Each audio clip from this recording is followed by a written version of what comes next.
नमस्कार दोस्तों, Praveen classes YouTube channel में आप सभी का एक बार फिर से मैं प्रवीण सत्संगी सर बहुत बहुत स्वागत करता हूं।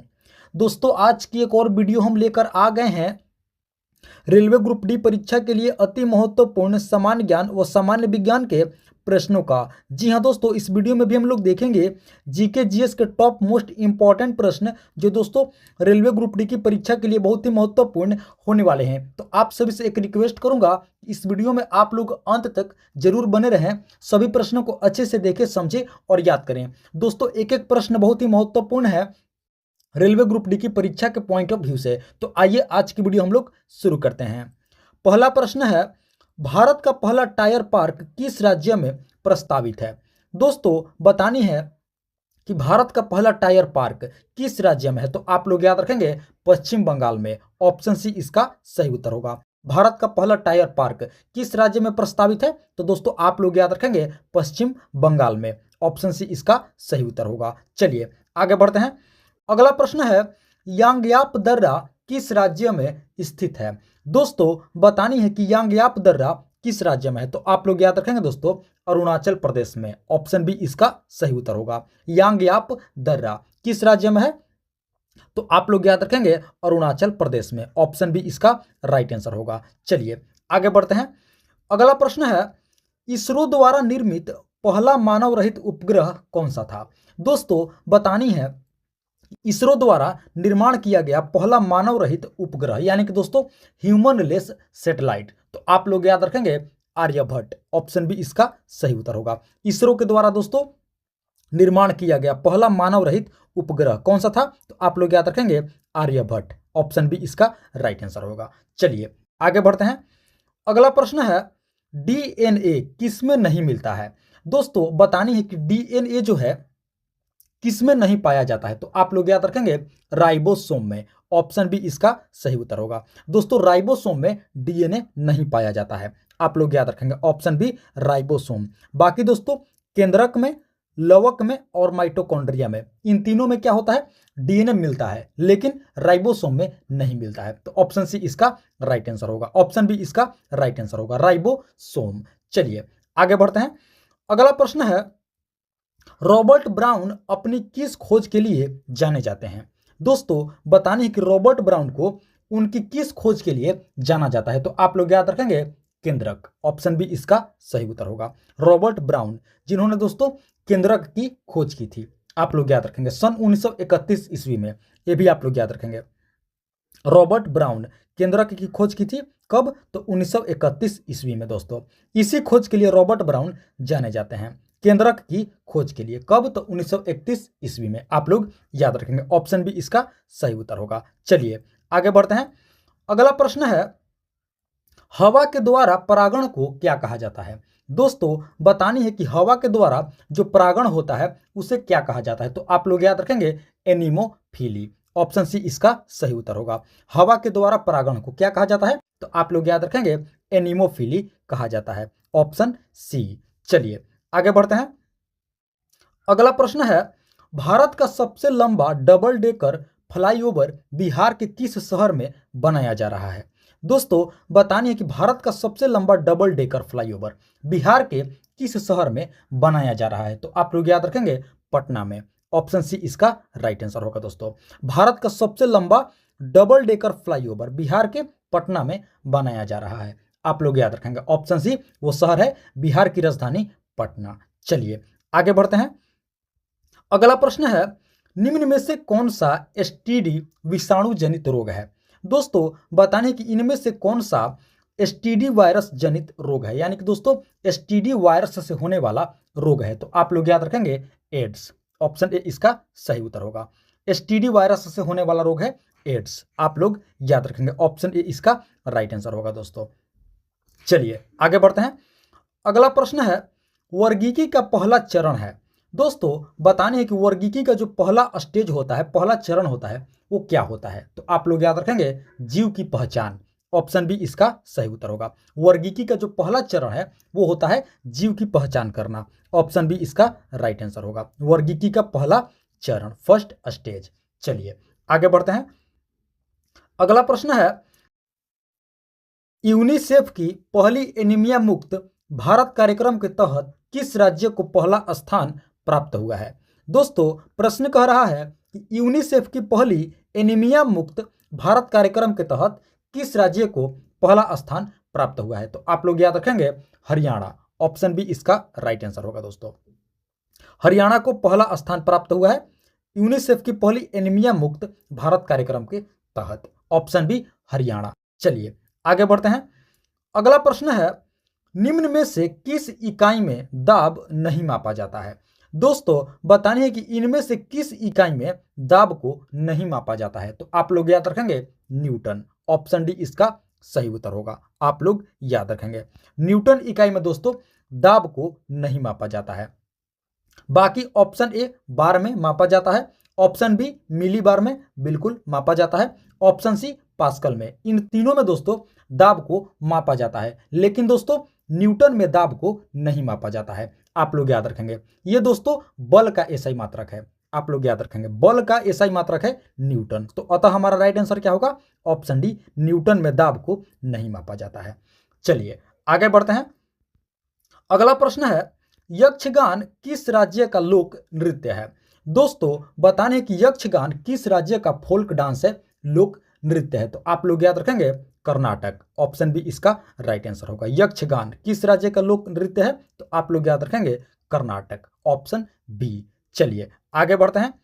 अगला प्रश्न है, किस प्रकार के जल में झाग आसानी से उत्पन्न नहीं होता है? दोस्तों, बतानी है कि किस प्रकार के जल में झाग जो है आसानी से उत्पन्न नहीं होता है? तो आप लोग याद रखेंगे कठोर जल यानी कि हार्ड वाटर में।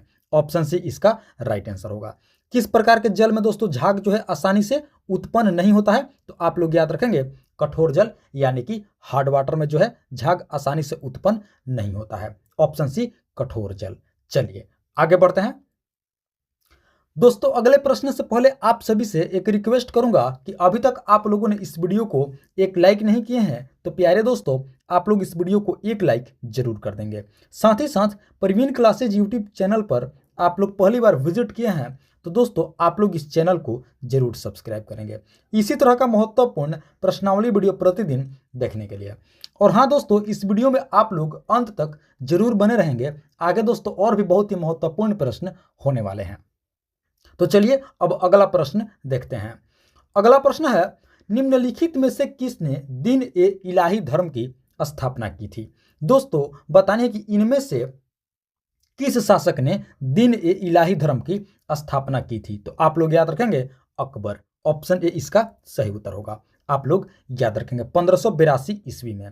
आप लोग याद रखेंगे अकबर ने दोस्तों 1582 ईस्वी में दिन ए इलाही धर्म की स्थापना की थी। मुगल शासक अकबर ने दोस्तों। कब? तो 1582 ईस्वी में। चलिए आगे बढ़ते हैं। अगला प्रश्न है, रेबीज के टीके की खोज किस महान व्यक्ति ने की थी? दोस्तों, बताने हैं कि रेबीज के टीके की खोज किस महान व्यक्ति ने की थी? तो आप लोग याद रखेंगे लुई पास्चर।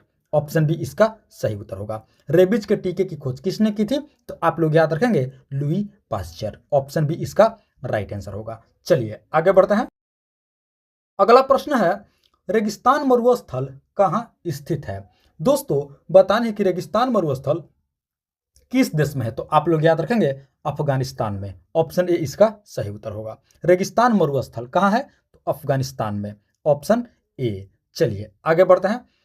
अगला प्रश्न है, निम्न में से किसे नीला थोथा कहा जाता है? दोस्तों, बताने कि इनमें से किसे नीला थोथा भी कहा जाता है? तो आप लोग याद रखेंगे कॉपर सल्फेट। ऑप्शन ए इसका सही उत्तर होगा। कॉपर सल्फेट को नीला थोथा भी कहा जाता है। Option A. चलिए आगे बढ़ते हैं। अगला प्रश्न है, एफिल टावर कहाँ स्थित है? दोस्तों, बताने हैं कि एफिल टावर कहाँ है? तो आप लोग याद रखेंगे दोस्तों इसका सही उत्तर होगा पेरिस में। Option B. आप लोग याद रखेंगे एफिल टावर कहाँ है? तो दोस्तों फ्रांस की राजधानी पेरिस में स्थित है। Option B. चलिए आगे बढ़ते हैं। अगला प्रश्न है, कंचनजंगा राष्ट्रीय पार्क किस राज्य में स्थित है? दोस्तों, बताने कि कंचनजंगा राष्ट्रीय पार्क, कंचनजंगा नेशनल पार्क किस राज्य में है? तो आप लोग याद रखेंगे सिक्किम में। ऑप्शन सी इसका सही उत्तर होगा। कंचनजंगा नेशनल पार्क राष्ट्रीय पार्क किस राज्य में है? तो आप लोग याद रखेंगे सिक्किम में। चलिए आगे बढ़ते हैं। अगला प्रश्न है स्वाइन फ्लू के कारक हैं। दोस्तों बताने कि स्वाइन फ्लू किस वजह से फैलता है, इसके क्या कारक हैं, कौन सा कारक है, तो आप लोग याद रखेंगे वायरस यानी कि विषाणु। ऑप्शन बी इसका सही उत्तर होगा। स्वाइन फ्लू के कारक क्या हैं, तो आप लोग याद रखेंगे विषाणु यानी कि वायरस। चलिए आगे बढ़ते हैं। अगला प्रश्न है निम्न में से किस राज्य ने one family one job scheme launch की है। दोस्तों बतानी है कि इनमें से किस राज्य ने one family one job scheme को लॉन्च किया है, तो आप लोग याद रखेंगे सिक्किम। ऑप्शन बी इसका सही उत्तर होगा। सिक्किम राज्य ने दोस्तों one family one job scheme launch की है। One family one job Sikkim. चलिए आगे बढ़ते हैं।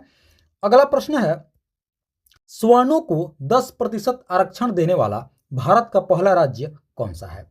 दोस्तों बताने कि स्वर्ण जातियों को यानी कि दोस्तों जो जनरल कैटेगरी हैं, फॉरवर्ड हैं, स्वर्णों को 10% आरक्षण देने वाला भारत का पहला राज्य कौन सा है, तो आप लोग याद रखेंगे गुजरात। ऑप्शन ए इसका सही उत्तर होगा। स्वर्णों को 10% आरक्षण देने वाला भारत का पहला राज्य कौन सा है, तो आप लोग याद रखेंगे गुजरात। Option A. चलिए आगे बढ़ते हैं। अगला प्रश्न है भारत का पहला समाचार पत्र निम्नलिखित में से कौन सा था। दोस्तों बहुत ही महत्वपूर्ण प्रश्न है, इस प्रश्न को आप लोग स्टार मार्क कर लेंगे।